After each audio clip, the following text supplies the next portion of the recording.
It is without a doubt that we are currently experiencing the worst console generation in all of history. I thought the previous generation was very underwhelming, especially from the Microsoft side, but even Sony, there's no way anyone can argue with a straight face that the PlayStation 4 was anything close to being on the same level as the PlayStation 1, 2, and 3 as far as the game library is concerned, the quality of first-party titles, and just the actual leap in technology between the PS3 and PS4 was nothing compared to what we've seen in previous generations. Xbox was just what did they even have? What did they had nothing. At least PlayStation had something. And then Nintendo, would you count them as the 8th generation even though the Wii U came out during the 8th gen? Things get a little bit fuzzy there. But this one's definitely worse. I think the main reason is because of how long it is taking for the transition to take place between the previous generation and the current one.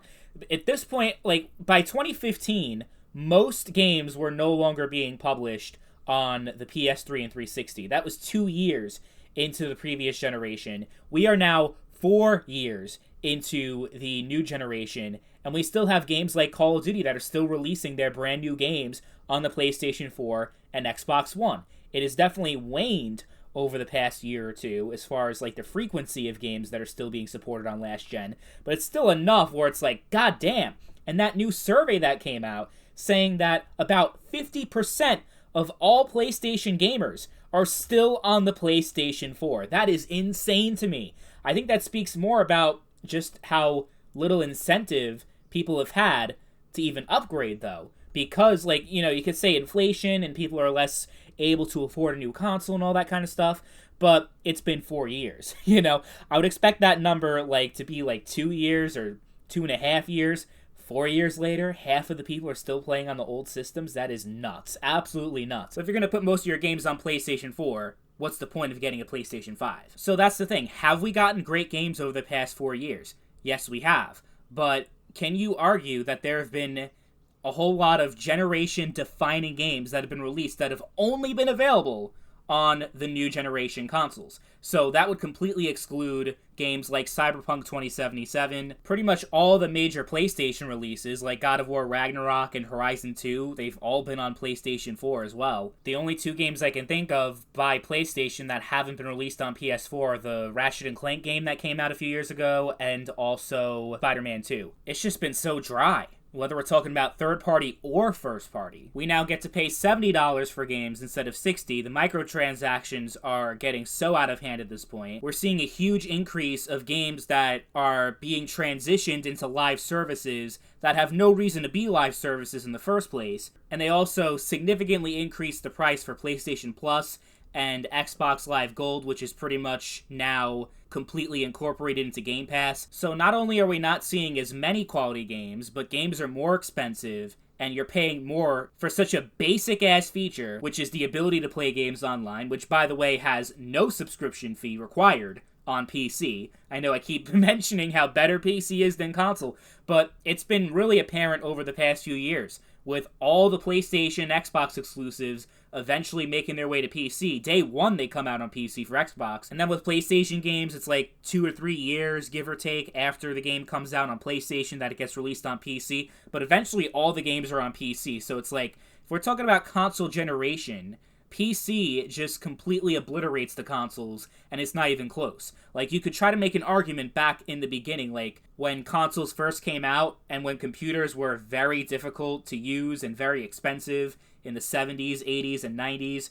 But by the 2000s, it became a lot more apparent that PC was better than console in every way imaginable. It became even more apparent by, like, the early to mid-2010s. But now that they're just straight up putting all the console games on PC regardless, and you don't have to pay for online on PC, that alone, regardless of anything else that's going on, makes it so much worse to be a console gamer now than it was even in the last console generation. Like, if you're an Xbox guy, how are you okay with the fact that you paid $500 for a new system, but you have to pay $60, $70, $80 and beyond a year to play your games online, like Halo and Gears of War and other Xbox games, while the same games are being put on PC and the PC gamers don't have to pay a fucking cent to play their games online? How are so many Xbox gamers completely fine with that fact that Microsoft treats their PC customers whole lot better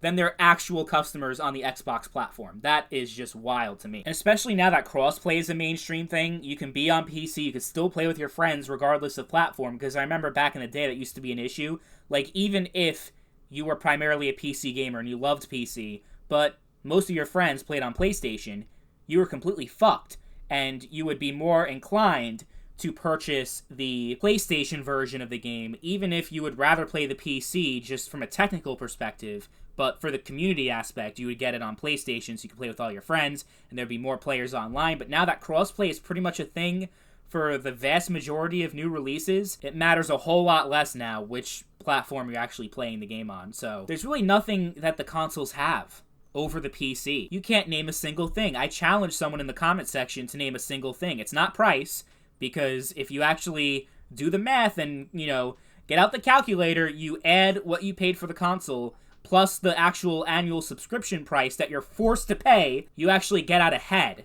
and you save money playing on PC. Convenience is also no longer an advantage that console has. As soon as they went away with the fact that you could just put the disc in as soon as you buy it and play the game, now you have to install the game regardless, and modern PCs are very, very easy to use and troubleshoot if you do have any problems, like with the game crashing or something like that. So there are zero advantages. The only advantage I would say that a console has is if you're one of those idiots that is really bad with your money, and you would rather pay more money over time because you want to get the new thing now, which would be the console in that case.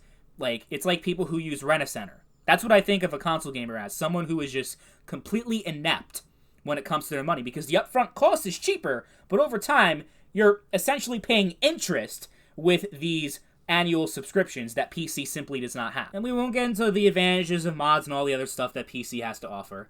But my whole point is, with the PC platform existing, it just further emphasizes how far consoles have fallen, especially over the past decade. But really, it's like gaming as a whole has just sucked and has gotten worse. It sounds like an old person thing to say, but the fact that it is the popular sentiment online, like, you see countless videos of people talking about how gaming just doesn't feel the same anymore.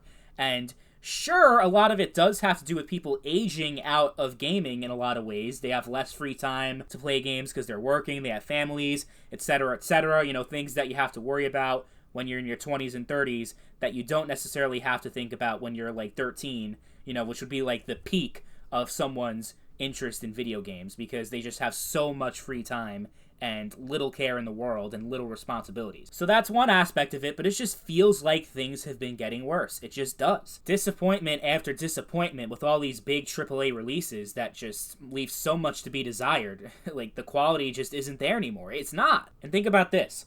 We are only 3 to 4 years away from the next generation of consoles coming out. We're already 4 years into the current gen, and if the reports are to be believed, and they should be, because really no generation lasts longer than 8 years, yeah, we're gonna get a new PlayStation 6 and Xbox, whatever the fuck it's gonna be called, by 2028 the latest, probably even 2027. So even if, miraculously, we get a whole bunch of amazing games on this generation over the next 3 to 4 years, it pales in comparison to having 6, 7, 8 consistently great years for the 7th generation, 6th generation, 5th generation, and beyond. And even the 8th generation was doing a lot better 4 years into its life cycle. That I'd say no matter what happens from here, the 9th generation is going to go down in history as the worst console generation of all time. There's just no way around it.